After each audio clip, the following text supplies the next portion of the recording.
One, two, three. Nothing is important. Okay.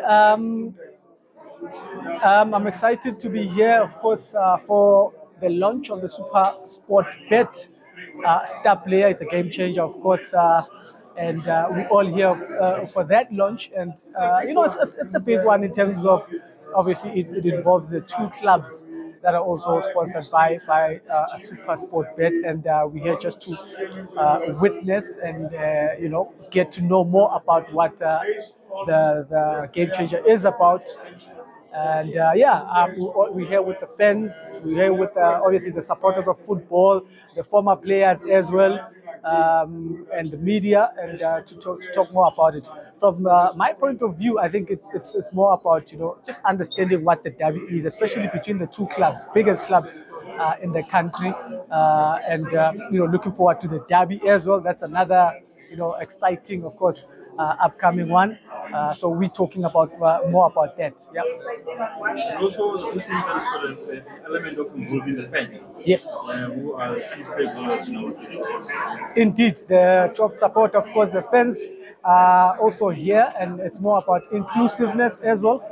Just to get the supporters as well involved in the game, to participate in the game, not to obviously exclude them. I think it's important that we understand that the importance of the supporters in the game of football. So everyone is here. We're having a good time, and hopefully, we get to see who gets their house, because the ultimate prize for this is also getting that house. It's been the back and forth. Who's winning it? The Chiefs, the supporters, the Pirates.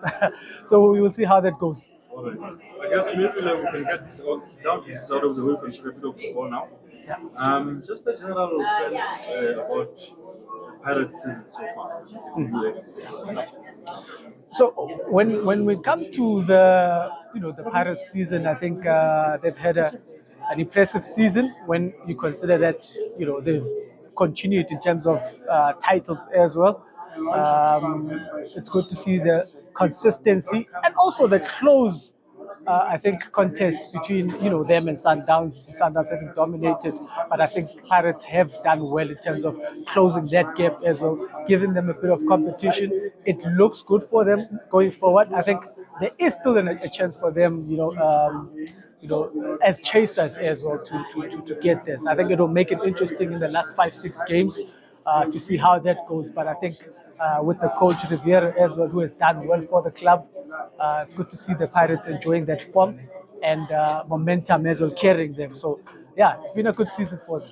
And Sundowns have at times shown vulnerability. Yeah. You think Pirates maybe can take advantage of this and maybe boost them in the league? See, maybe we can see Pirates maybe winning the league this season is highly possible. I like the fact that you pointed that out, because I have also picked that up in terms of looking at Sana this season.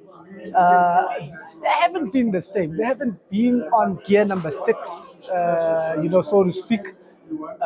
We've seen that the vulnerabilities as well being exploited.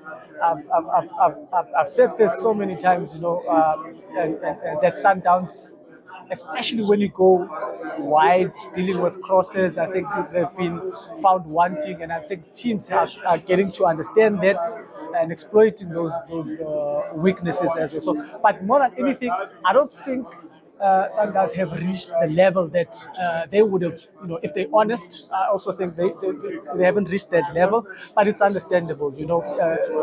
Teams understand how they play. I mean, they've been so dominant for so long. Obviously, teams will understand how they play. We'll get to see, obviously play and analyze it's difficult. It's difficult when you're a team like Sundowns. You have to keep the standard high, unfortunately for them. You just mentioned now about the season that is end. You also mentioned about coaching. Just your thoughts on this match. Well, yeah, it's. I wish I knew the reason for that. I mean, and strange enough, or interesting enough, is that we also, in my era, I remember we had won the treble, or the double, and Kron left when he was on a high. And the same happens again with Riviera. So, yeah, that makes it interesting. But I'm not sure the real reason of it. But I hope that, it's something that probably out of his control. But yeah, he's done well for the club. I think sometimes it's better living on a high. But I would have wanted to see him carry on with the club. Maybe also leading them to a league title. I think he seemed to be the man to do it. So whoever comes in, I think that will be undoubtedly that will be the mandate for the new coach coming in. I mean, one of the things that's going to happen in the next couple of weeks is, between the Pirates and Chiefs, is playing rivals back to back. I mean, you guys have spent a lot of time thinking about how tough it is to play this because they play two successive weekends. To mentally, physically, I'm sure you feel for these guys now to say, yeah, it's got to be something. Yeah. So if you thought the derby was pressure, now this is double the pressure. And you mentioned something important. Mentally, it's not just physical, but it's also mental because you have to deal with other aspects outside of just the ongoings on the pitch, the output on the pitch. You have to deal with what's around you, the pressure, the build up. We spoke about how big the day is building up to the derby. Now imagine that double. When that happens double the time. Now I think that's what comes with the derby. Hopefully the players will have that magnitude to handle the pressure, the capacity to handle that pressure that comes with playing the derby double. But look, it's also double the excitement, I think, for the players, for the fans as well. You spoke about inclusiveness. I think it's a treat for them. So it depends how you looked at it, but either way, I think it's good for the country. And just to support, instead of policy, and what? And also, for the two derbies, of course, there's the big one as well. Two consecutive championship games.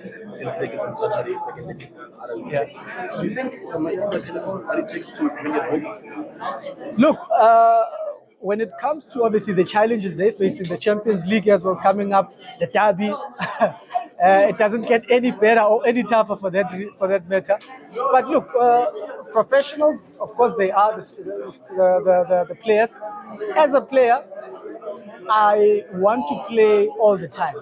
And I would assume and I would think that that's what players want to do. Yes, physically it might be demanding, it might be, taxing on the players. But I think for me, it's more about what comes with also the challenge, what comes with the pressure, what comes with expectations as well. That's what players should expect. The club should expect as well. This is what comes with the pressure. This is what comes with achieving more. Sometimes they have been doing it, so I don't see why the Buccaneers should complain as well. I remember what I wanted to say. Again, the Packers came up with the final dance for the future. There's still three competitions to go for. It would be really a bad thing if I don't use that word, but if they were to lose all these competitions, if they were to be down out of there, they don't win the game, don't win the championship, don't win the league. The pressure that this may put on the players to say, hey, we have to win something for the coach. Yeah. That may be a tricky thing, but that's good for the players. Yeah, I mean it's a good gesture, but then the question becomes the reality of it. How the capacity, the pressure that comes with it as well. Do you have it in you to actually, physically and mentally to take it all the way to win all the cups? And also, you don't want to put pressure on yourself, that kind of pressure on yourself. But the gesture, I think, it's something that would obviously be ideal and would be nice for the coach as a send off, maybe.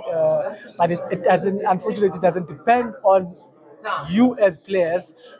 You have teams that will also obviously want to win it, but I think if they want to win it, of course, if they put their minds to it, and if they want obviously to have a record like that, I think it would be a good gesture, a good send off for the coach. Maybe something to say thank you.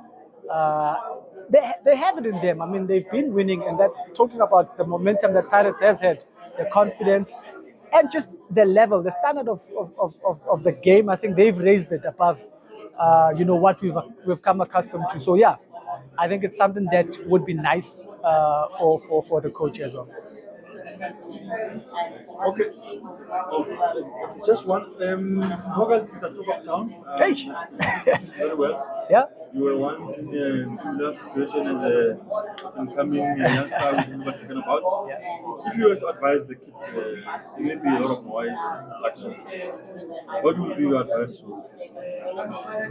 Yeah, Mbokazi has been, a player that's been much, obviously talked about. And I think he's been outstanding. A soldier, tough opposition. Of course, if you play against him, I think physically he's imposing. I think that's one of his strengths as well. Well, the obvious one. But I've seen him play in the TDC as well a few games, and it's good to see him, in the first team. Obviously, finally making it, but not just making it, doing very well.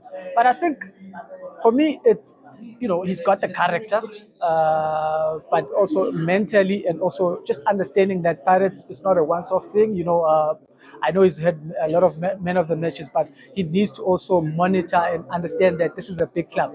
The more recognition you get, the more pressure will be on you. So for me, it's just to focus, find ways to understand that now the spectacle is on you. How do I deal with that? How do I stay focused for that matter? Because it's difficult when you play for Pirates and you have that kind of attention on you. So he needs to be well aware of that and maybe find ways to deal with that. And I think one of the things would be just aim higher, always think I have to do better than the last game. Set the standard high for himself. I think he needs to focus on his game, set the standard high all the time because the pressure will be coming, will be on him.